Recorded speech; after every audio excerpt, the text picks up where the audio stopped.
Salam sejahtera bagi kita semua. Jumpa kembali dengan saya Bung Johan dalam Apologetika Kristen Indonesia, mencerahkan dan menerangi, dengan judul bahasan Kristen Progresif, ajaran bidat yang lagi viral, mencoba mengguncang sendi-sendi iman Kristen. Sebelum kita masuk dalam bahasan ini, baiklah kita terlebih dahulu menyimak video berikut ini. Namanya kekristenan progresif. Jadi cara pikirnya sederhana. Kita selalu mempertanyakan semua yang dibilang kebenaran. Kita harus pertanyain. Bentuk utama kekristenan progresif adalah yang paling diangkat paling tinggi itu bukan Alkitab. Kalau yang tradisional tuh kan apa aja yang tertulis di sini Alkitab disembah. Kekristenan progresif, dan gue percaya ya, gue tidak percaya, dan ini akan disebut sesat oleh banyak orang Kristen. Gue tidak percaya bahwa Alkitab nggak pernah salah. Kekristenan umum itu percaya yang namanya inerrancy of Bible, artinya Alkitab tuh nggak mungkin salah. Kalau dia bilang bumi diciptakan 6 hari, ya 6 hari.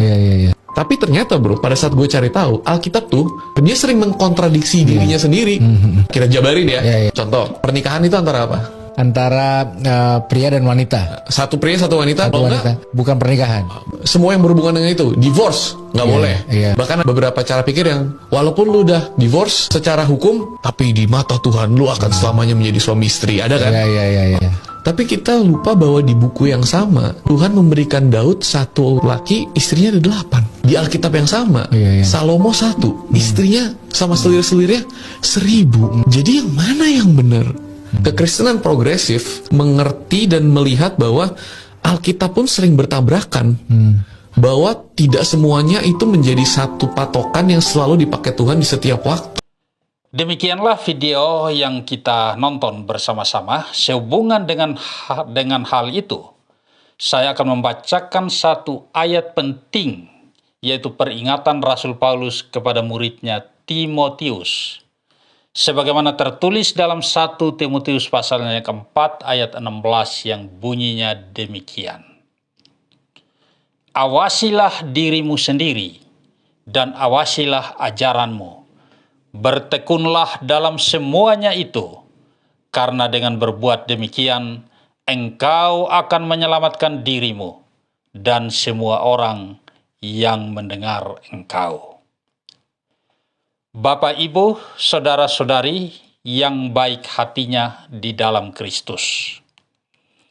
Belum selesai ajaran logos berjilid-jilid dari kelapa gading oleh pendeta Erastus Sabdono, yang menjadi sorotan tajam para teolog dari seluruh jagat raya ini. Kali ini kita kembali diguncang dengan ajaran lain yang tak kalah berbahayanya, yang menamakan dirinya sebagai Kristen progresif, dengan target khususnya anak-anak muda Indonesia. Kristen progresif adalah suatu nama yang terdengar bagus karena menggunakan istilah Kristen dan progresif. Tetapi sesungguhnya ajarannya bukanlah ajaran Kristen dan tidak progresif, melainkan adalah ajaran yang berisi racun yang sangat berbahaya dan mematikan, tetapi yang dikemas dengan label Kristen progresif. Tujuannya apa? Jelas untuk menjerat korban-korbannya. Karena saat-saat ini terus terang saja mulai banyak orang-orang Kristen yang sudah stagnan dalam imannya dan terjebak dalam rutinitas agamawi yang tidak mengandung kehidupan. Mereka adalah orang-orang Kristen yang malas untuk belajar, yang tidak mau tahu, dan tidak peduli dengan imannya, yang berpikiran asal jadi orang baik sudah cukup, yang berpikiran jangan bikin hidup ini jadi ribet dengan hal-hal yang sulit, dan statement-statement serupa lainnya. Akan tetapi, Kristen progresif tampil, saudara-saudaraku, di akhir zaman ini dengan cara menyederhanakan ajarannya agar terlihat mudah dan logis, tetapi sesungguhnya menjauhkan Anda dari Kristus yang sejati dan kebenarannya. Daya tarik terbesar dari ajaran Kristen progresif ini adalah karena mereka menjual label kasih. Tetapi kasih yang bagaimana? Bukan kasih menurut Alkitab, tetapi kasih menurut pikiran dan perasaan mereka sendiri. Kasih menurut Alkitab haruslah kasih yang melarang melakukan dosa. Haruslah kasih yang sesuai dengan nilai-nilai, ajaran, dan standar moral dalam Alkitab. Bukan yang segala boleh. Jadi LGBT boleh. Jadi ateis boleh. Asal kamu punya kasih. Jadi orang baik pasti masuk surga. Sekalipun menolak Yesus. Maka ujung-ujungnya tidak perlu lagi menginjil. Tidak perlu lagi berbicara tentang dosa. Tidak perlu lagi berbicara tentang doktrin-doktrin primer kekristenan yang menurut mereka terlalu rumit untuk dipahami. Yang penting kasih. Ya. Tidak perlu doktrin katanya. Padahal apa yang mereka ajarkan juga merupakan suatu doktrin sebenarnya.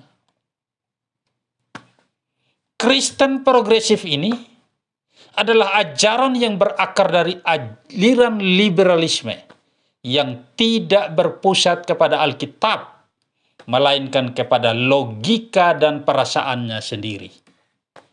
Mereka adalah orang-orang muda yang berpikiran bebas, yang mempertanyakan segala sesuatu yang tertulis dalam Alkitab, sehingga kebanyakan digandrungi oleh anak-anak muda di Amerika dan kini merambah Indonesia juga. Beberapa tokohnya antara lain Delwin Brown, Philip Galley, John E. Bowers, Richard Rohr, dan seterusnya.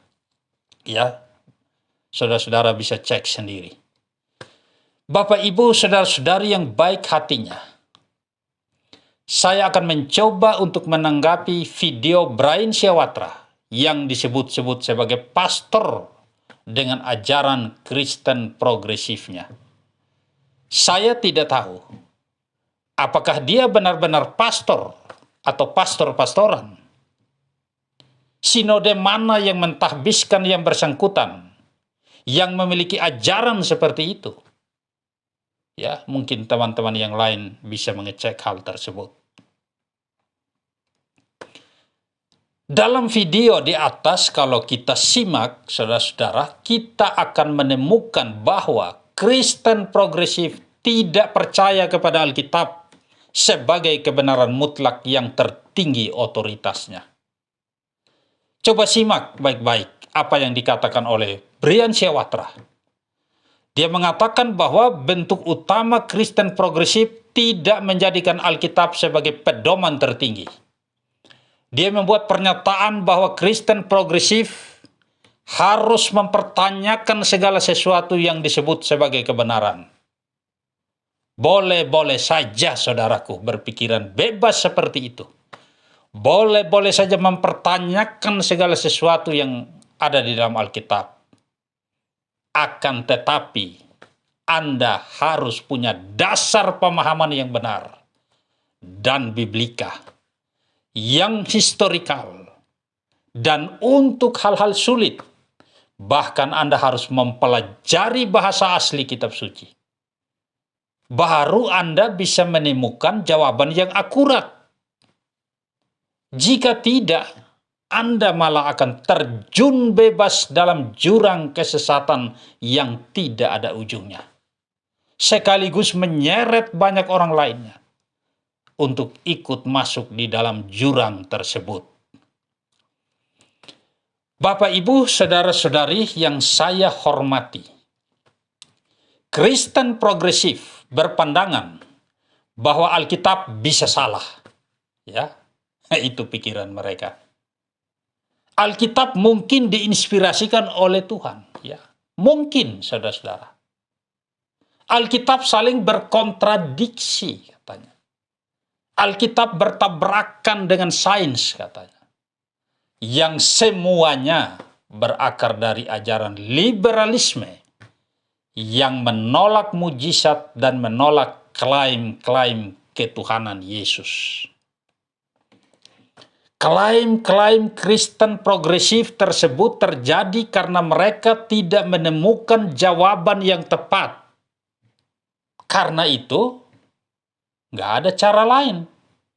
Harus belajar dengan benar. Dari sumber yang benar.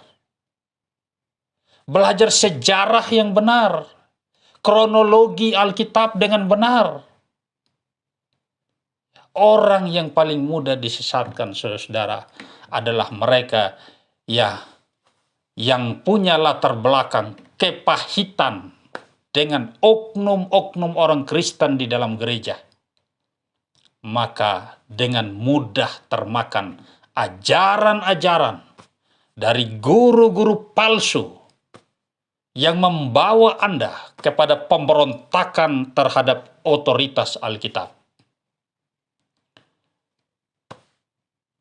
Dalam video di atas, ya, contohnya, Brian Siawatra sengaja membenturkan ajaran Kristen tentang konsep pernikahan monogami dalam Perjanjian Baru, ya, dengan konsep poligami Daud atau peristiwa poligami Daud yang mempunyai 8 orang istri dan Salomo yang mempunyai 700 orang istri dalam Perjanjian Lama. Dan hal itu dipakainya untuk membuktikan bahwa Alkitab saling kontradiksi, saling bertabrakan antara ayat yang satu dengan ayat yang lainnya.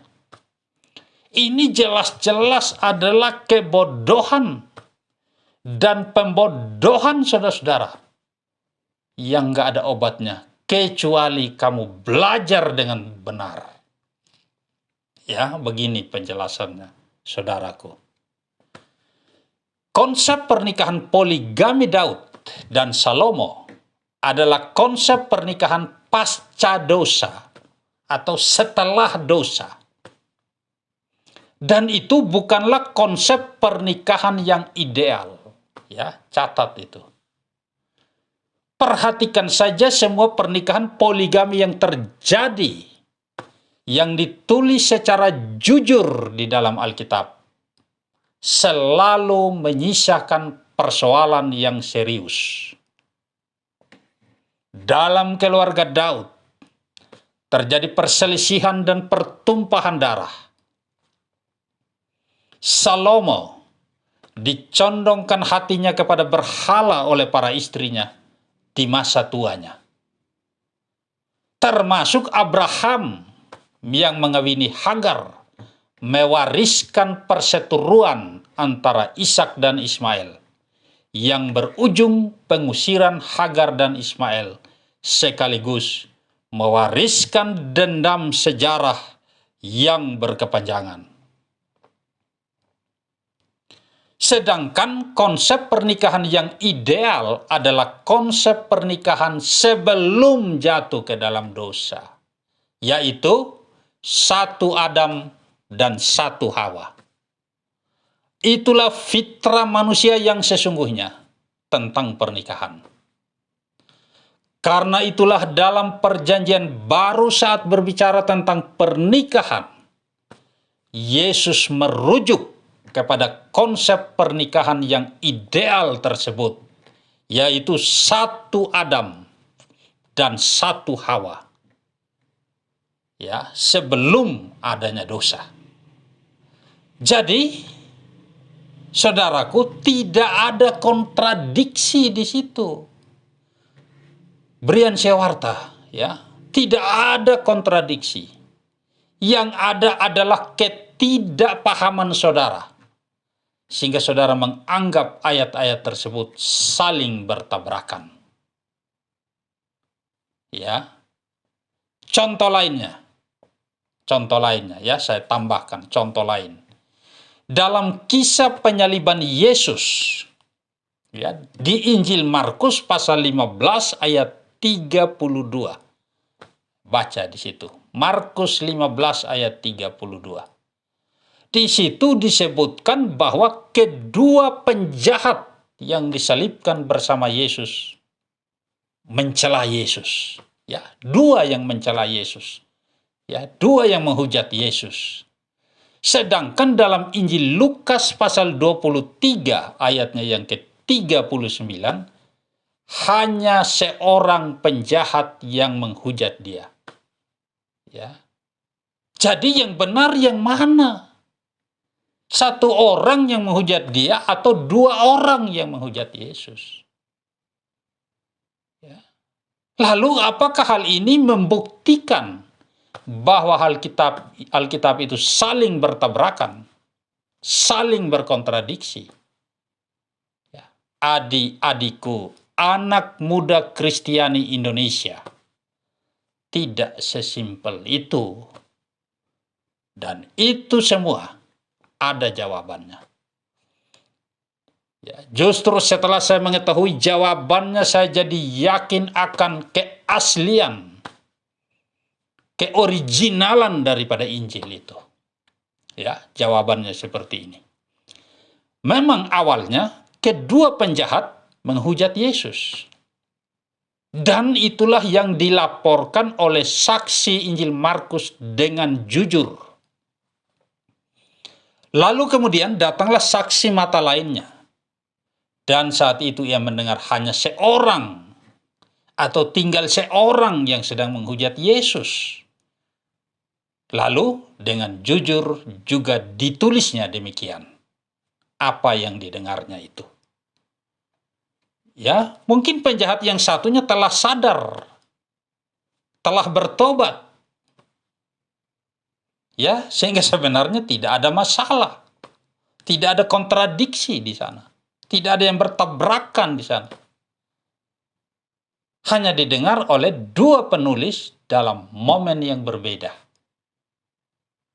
Dari sinilah saya jadi yakin, saudara-saudaraku, bahwa justru perbedaan-perbedaan seperti itu membuktikan kejujuran dan keaslian Injil yang ditulis apa adanya tanpa rekayasa.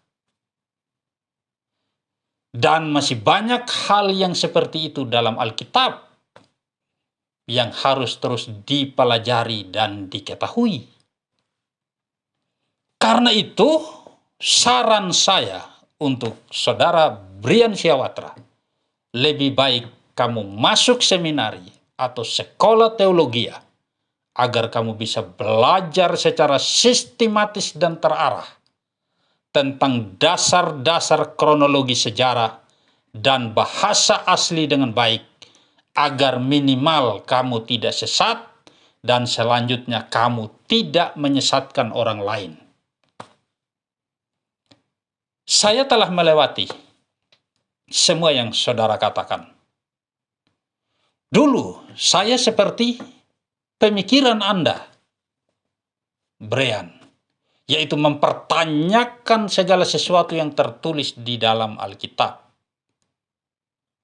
Tapi atas kemurahan dan kebaikan Tuhan, setelah saya belajar secara sistematis, akhirnya saya menemukan jawaban tentang semua hal yang saya pertanyakan selama ini. Ya, itu yang pertama. Yang hal kedua yang sangat penting. Kristen progresif beranggapan bahwa keselamatan tidak hanya ada di dalam Yesus, tetapi di luar Yesus juga ada keselamatan. Jadi menurut Kristen progresif, tanpa Yesus manusia tetap bisa diselamatkan asal berbuat baik. Ya, dalam salah satu videonya yang viral, ya, Brian Syawatra tanpa rasa malu mengatakan bahwa Habib Ja'far adalah anaknya Tuhan Yesus juga. Ya. Yang kemudian dengan santun disangkali oleh Habib tersebut. Lalu Brian Syawatra melanjutkan bahwa dia tidak yakin seseorang yang sangat baik Tuhan akan mengirimnya ke neraka. Ini bukan konsep Alkitab. Ini bukan konsep Kristiani. Ini adalah konsep universalisme yang menyatakan bahwa semua orang akan damai selamat sejahtera secara bagi kita otomatis semua yang berada pada di dalam akhirnya. Kristus Yesus. Ya, dalam Injil Maranatha, Yohanes pasal 1 Tuhan ayat 12 kita dikatakan, datang. barang Amin. siapa yang percaya, ya, mereka akan menjadi anak-anak Elohim, anak-anak Tuhan. Ya, jadi yang nggak percaya tidak mungkin atau tidak bisa. Dia secara otomatis menjadi anak Tuhan, tidak bisa. Ya. Saudara mungkin lupa bahwa dengan sangat jelas dan tegas Yesus berkata dalam Yohanes 14 ayatnya yang ke-6 bahwa tidak seorang pun, ya saudaraku, Brian Syawatra, dengarkan baik-baik, ya, dan semua orang yang mendengarkan video ini, ya, bahwa tidak ada seorang pun, ya, tidak ada seorang pun yang dapat datang kepada Bapa, ya, atau surga kalau tidak melalui aku, kata Tuhan Yesus. Nah, saudara-saudaraku, di sini terbongkar bahwa ajaran yang mengatakan ada keselamatan di luar Yesus karena perbuatan baik hanya didasarkan pada pikiran, khayalan, dan perasaannya sendiri, bukan kepada dasar-dasar Alkitab. Jika benar, ya, jika benar bahwa ada keselamatan di luar Yesus, katakanlah melalui perbuatan-perbuatan baik, maka Yesus tidak perlu datang, ya. Yesus tidak perlu datang untuk menjadi juru selamat bagi dunia ini. Tinggal jadi orang baik, semuanya aman, semuanya beres. Jadi orang baik, saudaraku. Ya, tetapi telah terbukti pada sepanjang segala zaman, tidak ada satupun manusia, ya, tidak ada satupun manusia yang mampu memenuhi ketentuan-ketentuan hukum dan standarnya Tuhan, sehingga tidak ada satupun manusia yang mampu bangkit dari kematian dan hidup selamanya kecuali Yesus. Ya, tidak ada satupun manusia yang bisa masuk surga karena semua manusia telah berdosa. Tidak ada manusia yang tidak berdosa. Secara kodrat kita adalah insan yang berdosa. Sehingga nasib manusia hanya satu, mati dan masuk neraka. Karena itulah Yesus datang untuk memberikan pengharapan kepada dunia, kepada manusia yang tidak punya pengharapan untuk diselamatkan, yaitu penebusan melalui dirinya, supaya barang siapa yang percaya kepadanya tidak akan binasa, melainkan memperoleh hidup yang kekal. Ya, satu ayat terakhir, Kisah Para Rasul 4 ayatnya yang ke-12 bunyinya begini, dan keselamatan tidak ada di dalam siapapun juga selain di dalam Dia. Sebab di bawah kolong langit ini tidak ada nama lain yang diberikan kepada manusia, yang olehnya kita dapat diselamatkan. Bapak, Ibu, saudara-saudaraku yang baik hatinya, ya demikianlah yang bisa saya sampaikan dalam kesempatan ini. Ya, bagi saudara-saudaraku yang belum mensubscribe, silakan di-subscribe. agar dapat mengikuti bahasan-bahasan tajam selanjutnya yang mencerahkan dan menerangi kegelapan hati manusia untuk memberikan pemahaman tentang kebenaran yang sejati kepada kita semua. Salam sejahtera bagi kita semua. Sampai jumpa dalam kesempatan yang lain dengan saya, Bung Johan.